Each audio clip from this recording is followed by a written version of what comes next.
மீனில் சிக்கன்லாம் இது போல் வறுவல் செஞ்சுருப்பீங்க. ஆனால் இது போல் மட்டனில் மொறுன்னு ஒரு வறுவல் செஞ்சிங்கன்னா டேஸ்ட் வந்து அசத்தலாக இருக்கும். திரும்ப திரும்ப செஞ்சு கொடுக்க சொல்லி வீட்டில் கேட்பாங்க. Hi, welcome to Sherin's kitchen. இன்றைக்கி நம்ம கிச்சனில் மட்டன் வச்சு ஒரு அருமையான ஒரு ரெசிபி பண்ண போகிறோம். நம்ம எப்போயுமே மட்டனில் குழம்பு, வறுவல், சுக்கா இந்த மாதிரி நிறைய வெரைட்டி பண்ணுவோம். ஆனால் இன்றைக்கி நம்ம பண்ண போகிறது பார்த்திங்கன்னா அருமையான ஒரு ரெசிபின்னே சொல்லலாம். ஏன்னா குழந்தைங்கள்லேருந்து பெரியவங்க வரைக்கும் ரொம்ப விரும்பி சாப்பிடுவாங்க. ரொம்ப டிஃப்ரெண்ட்டான ஒரு டேஸ்ட்டாகவும் இருக்கும். அதே மாதிரி புதுவித அனுபவமாகவும் உங்களுக்கு இருக்கும். இன்றைக்கி நம்ம பண்ண போகிறது மட்டன் வச்சு ஒரு வறுவல், அதுவும் மொறுன்னு பண்ண போகிறோம். வாங்க அது எப்படி பண்ணலாம் அப்படிங்கிறத பார்க்கலாம். 1/2 கிலோ எலும்பில்லாத மட்டனை க்ளீன் பண்ணி எடுத்து வச்சுருக்கேன். மட்டனை குக்கரில் போட்டுக்கலாம்.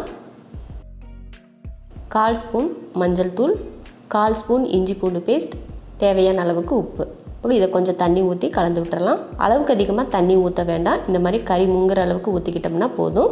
இப்போ குக்கர் மூடி போட்டு 3 விசில் விட்டு வேக வச்சு எடுத்துக்கலாம். மட்டன் வந்து இந்த மாதிரி 3 விசில் விட்டு 3/4 பக்குவத்துக்கு தான் வேகணும். ரொம்ப கொலன்னு வேக வச்சிடக்கூடாது. இது போல் தான் வெந்திருக்கணும். இப்போ தண்ணியை மட்டும் வடிச்சிட்டு ஒரு பாத்திரத்தில் மாற்றிக்கலாம். மட்டன் வந்து கொஞ்சம் நேரத்துக்கு ஆறட்டும். மட்டனை சில்லுன்னு ஆற விட்டுட்டு அதுக்கப்புறமா அதில் 1 ஸ்பூன் மிளகாத்தூள், 1/4 ஸ்பூன் கரம் மசாலா தூள், 1 ஸ்பூன் மல்லித்தூள், கொஞ்சமாக மஞ்சள் தூள், தேவையான உப்பு, கார்ன்ஃப்ளவர் 2 ஸ்பூன். இப்போ இதை கலந்துடலாம். ஒரு 1/2 மணி நேரத்துக்கு ஊற வச்சிடலாம். 1/2 மணி நேரமாக நல்லா ஊறிடுச்சு. இப்போ மட்டனுக்கு எண்ணெய் ஊற்றி பொரிச்சுக்கலாம். ஒவ்வொரு மட்டனாக எடுத்து போட்டு வேக வச்சுக்கலாம். மொத்தமாக எடுத்து போட்டிங்கன்னா ஒன்றோட ஒன்று ஒட்டிக்கும். அதனால் தனித்தனியாக போட்டு எடுத்துக்கலாம். மொறுன்னு பொரிஞ்சதுக்கப்புறமா கொஞ்சம் கருவேப்பிலை சேர்த்துக்கலாம்.